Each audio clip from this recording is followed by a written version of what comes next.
So, have you ever felt that pull? The one where you just want to change something, get a bit better, maybe more Oh, focused? absolutely. That desire for improvement, it's pretty universal, isn't it? It really is. And we often think change has to be this huge, dramatic thing.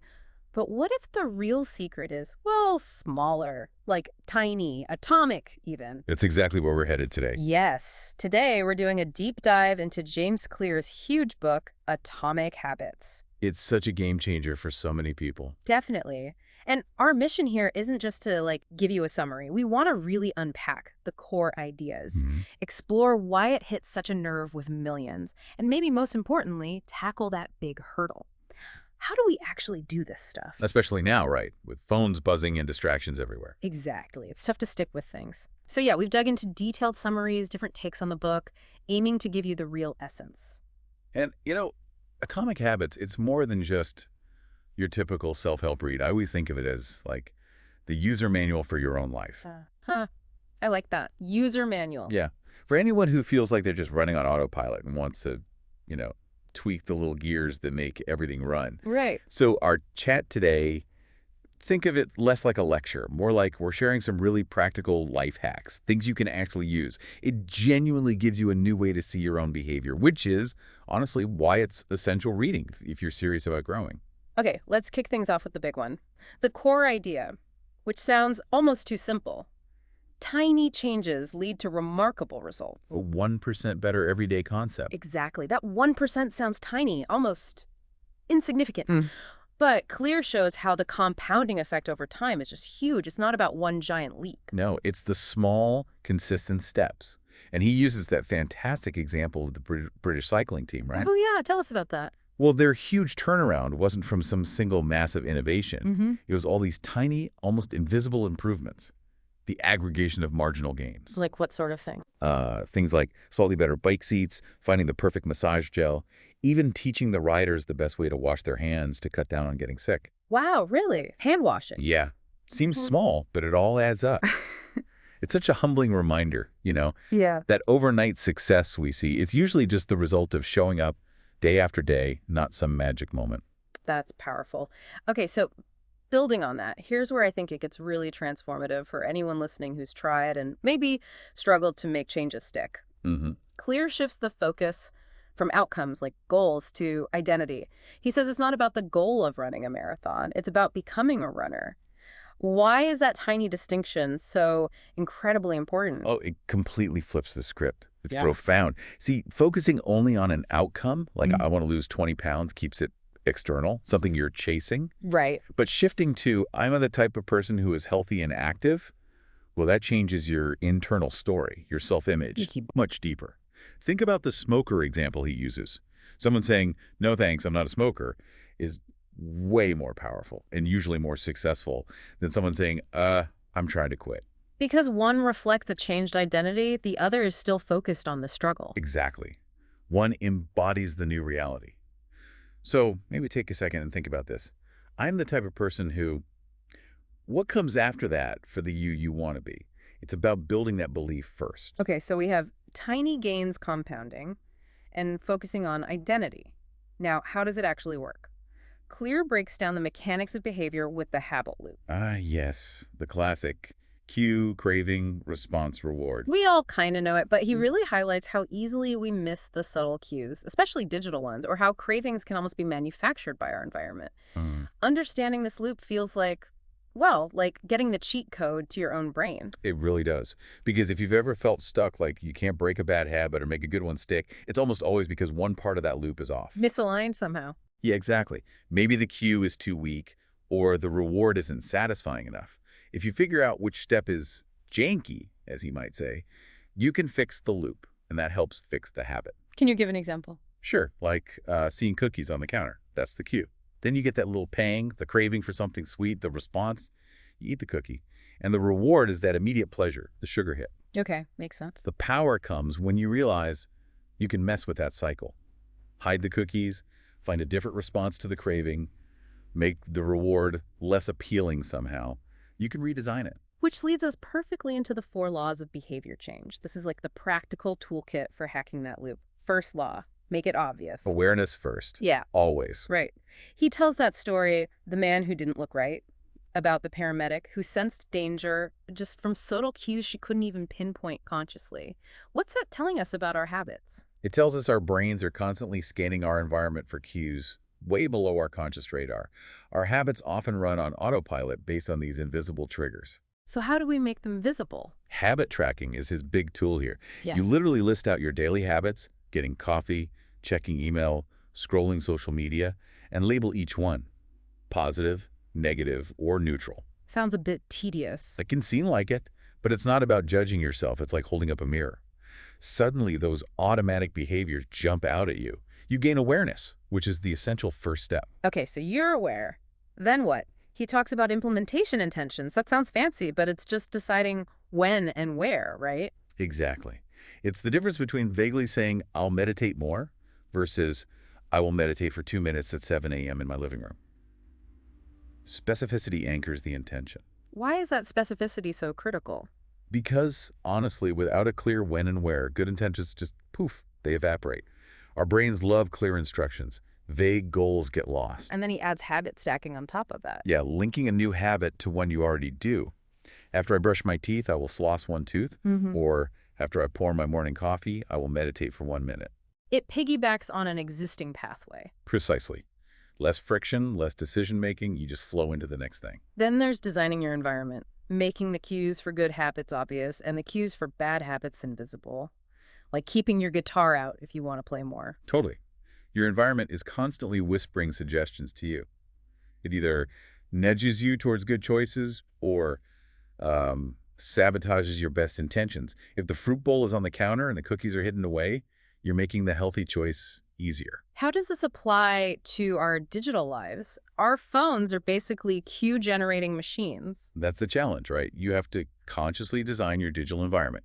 Turn off notifications, curate your home screen, maybe delete distracting apps entirely or hide them in folders. Make the cues for distraction less obvious. Which brings us to what he calls the secret to self-control, which is basically... Self-control is kind of overrated. Huh. Yeah, it's easier to just remove the temptation. If you don't want to eat cookies, don't have them in the house. Exactly. Why engage in a constant battle of willpower when you can just eliminate the cue? A well-designed environment does the heavy lifting for you. Self-control is finite. Environmental design is persistent. Okay, law 2. Make it attractive. This feels a bit more fun. He talks about temptation bundling. Ah, yes. Pairing something you want to do with something you need to do. Like the classic example. You only let yourself watch your favorite Netflix show while you're on the treadmill. It's basically the grown-up version of eat your vegetables before dessert, but, self-imposed and hopefully more enjoyable. You're linking an immediate reward, the show, to the less appealing task exercise. Makes the less appealing thing, well, more attractive. Exactly. It leverages dopamine. And then there's the power of our social circles. We tend to imitate the habits of those around us. If your friends are all training for a 10K. You're much more likely to start running yourself, right? We're tribal creatures. We want to fit in. The norms of your group heavily influence your behavior. So choosing your groups wisely is key. Absolutely. The company you keep can be a massive accelerator or a huge drag on your goals. Surround yourself, even online, with people whose habits you admire. He also mentions reframing, changing how you talk about a habit. Instead of, I have to go to the gym. You shift it to, I get to move my body and build strength, or I get to invest in my health. That little language shift feels significant. It really is. Language shapes perception. Framing it as a privilege or opportunity rather than an obligation taps into a different kind of motivation. It creates willingness. Okay, moving on. Law 3, make it easy. The path of least resistance. Our fundamental laziness, basically. Yeah, we're wired to conserve energy, so make good habits require less effort. Laying out your gym clothes the night before is the perfect example. It removes a point of friction. Less effort means more likely to happen. We often fail not because we lack motivation, but because the activation energy is too high. Too many steps involved. Right. Simplify. Reduce the steps between you and the habit. Which is where the famous 2-minute rule comes in. This one feels almost like a cheat code. It kind of is. Yeah. The idea is any new habit should start with something you can do in under 2 minutes. So read every day becomes read 1 page. Do yoga becomes roll out my yoga mat. Exactly. It's about mastering the art of showing up. The goal isn't necessarily to do the full habit initially. It's just to start, to overcome that initial inertia. Because starting is often the hardest part. Totally. And you trick your brain, oh, it's just 2 minutes, that's easy. But often, once you start, you keep going. And even if you don't, you still reinforce the habit of starting. It lowers the barrier so much it feels silly not to do it. And for bad habits, you want to make them harder. Use commitment devices. Yes, things that lock in your future behavior. Yeah. Like using software to block distracting websites during work hours, or putting savings on automatic withdrawal, or prepaying for that class. It creates a barrier or a cost to backing out. Right. You're using your rational planning brain to outsmart your impulsive present moment brain. Willpower fails. Pre-commitment holds strong. It's a clever hack. All right, final law. Law 4, make it satisfying. We repeat what feels good. Immediately. This is key. Humans are dopamine seekers. We need that little hit of satisfaction right after we do something to make us want to do it again. But the problem is, many good habits, like saving money, eating healthy, learning an instrument, the reward is delayed, right? Exactly. The payoff is way down the road. So the behavior doesn't feel immediately satisfying, which makes it harder to stick with. So how do we bridge that gap? We need to find ways to inject some immediate satisfaction. This is where tracking comes in huge. Like Jerry Seinfeld in his calendar, putting a big red X for every day he wrote jokes. Yes. Don't break the chain. That visual evidence of your streak, seeing those X's line up, that's the immediate reward. It feels good to see progress. It makes you want to keep the chain going. So tracking isn't just about data, it's about satisfaction. Absolutely. Yeah. It makes progress tangible and rewarding right now.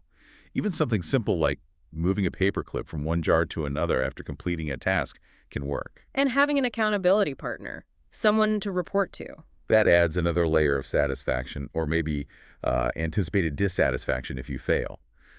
Knowing someone else is watching or sharing the journey makes you more likely to follow through. A little social pressure goes a long way. It does. Shared ambition is powerful, but yeah, sometimes the fear of letting someone down or even mild shame can be a surprisingly effective motivator too. Okay, so those are the 4 laws, but Clear goes a bit further, talking about how to keep habits going long term. He mentions the Goldilocks rule. Right, staying in that sweet spot of difficulty. Not too easy that you get bored, not so hard that you get discouraged and quit. It needs to be just challenging enough to stay engaging. Exactly. Peak motivation happens when you're working on tasks that are right on the edge of your current abilities. That's where growth happens. 2, stretching yourself just a little bit each time. People probably get this wrong by either staying in their comfort zone too long or trying to leap too far ahead. Yeah, finding that balance and constantly adjusting as you improve is key. You need to keep raising the bar slightly to stay engaged. He also suggests aligning habits with your natural talents or inclinations. Play to your strengths. Like if you're naturally a morning person, maybe schedule your most important habits then. If you're a night owl, don't force yourself into a 5 a.m. routine that feels unnatural. Be yourself, but optimized. That's a great way to put it. It's not about avoiding hard things, but about setting yourself up for success by working with your nature when possible, not constantly fighting against it. It requires some self-awareness, though. Interestingly, he points out a potential downside to good habits, which sounds weird. Yeah, the risk of going on autopilot and just coasting, becoming complacent. So once a habit is automatic, you can stop thinking critically about it. Exactly. And while automaticity is the goal for execution, you still need periodic reflection and refinement. Are these habits still serving me? Can they be improved? Mastery requires not just doing, but reviewing and tweaking. Creativity often comes from questioning the routine. Which brings us to something really important, something I bet a lot of people listening can relate to. Okay. You read Atomic Habits, you get inspired, you understand the concepts, but then actually sticking with it long term, especially with our phones pinging, endless feeds, it's hard. People start, fall off, feel guilty, maybe give up. Why is that gap between knowing and doing so wide? Ah, yes. The classic struggle, the why can't I just do what I know I should do? Feeling? It's incredibly common. And James Clear, I imagine, wouldn't offer judgment, but probably some very direct, system-focused advice. Like what? Well, first, he'd hammer home. You don't rise to the level of your goals, you fall to the level of your systems. That initial motivation you get from reading, it fades fast. Awareness is fleeting. So the system is what catches you. Exactly. You need robust systems that work even when motivation is zero, especially in this tech age. This means automating everything you can. Set reminders, use apps, Yeah. But more importantly, design those environment traps we talked about. Make the good choice the easy, obvious choice. Yes. Sticky note on the laptop. Write for 5 minutes before opening email. Leave your running shoes by the door. For the bad habits, increase friction. Log out of social media apps. Put your phone in another room.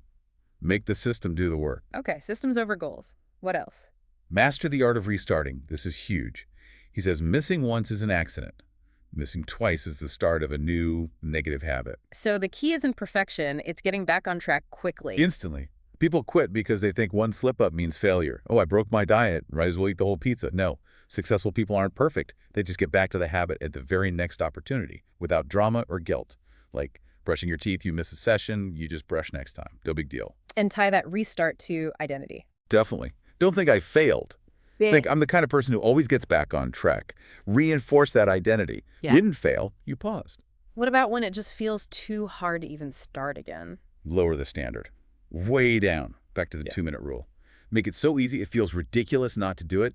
Instead of, I need to meditate for 20 minutes, just, I'll sit and take one deep breath. Action creates momentum. Tiny actions build identity. And dealing with the tech distractions specifically. Build in reflection loops, like a simple 5-minute check-in every Sunday night. What worked this week? Where did I slip up? What's one tiny adjustment for next week? This brings conscious awareness back into the system. Use the system to refine the system. Exactly. And turn tech from a foe into a friend sometimes. Use habit trackers like Streaks. Use focus apps like Forest or Freedom during deep work blocks. Create non-negotiable screen-free rituals, maybe the first hour of the day or before bed. So the core message is really about consistency over intensity. Absolutely. Paraphrasing Claire, you don't need perfection, you just need to be consistent enough. Change happens through repetition, not through epiphanies alone. So maybe the most atomic habit of all is just becoming someone who always restarts. Wow. Okay, that brings us towards the end of this deep dive. We've gone from those tiny 1% gains and identity shifts through the practical 4 laws and landed on this crucial idea of systems and restarting. It really highlights how atomic habits offer such actionable stuff. It really does. It gives you the levers to pull. So maybe a final thought for everyone listening. Okay, well, if your habits truly are writing your life story, one tiny action at a time, maybe ask yourself this. What single, almost microscopic action, if you did it daily, starting today, would begin writing the next more powerful chapter of who you are actually becoming? That's a great question to sit with. We really encourage you to think about that and how you can apply even just one small idea from this deep dive to your own life wherever you are right now. Thanks for joining us.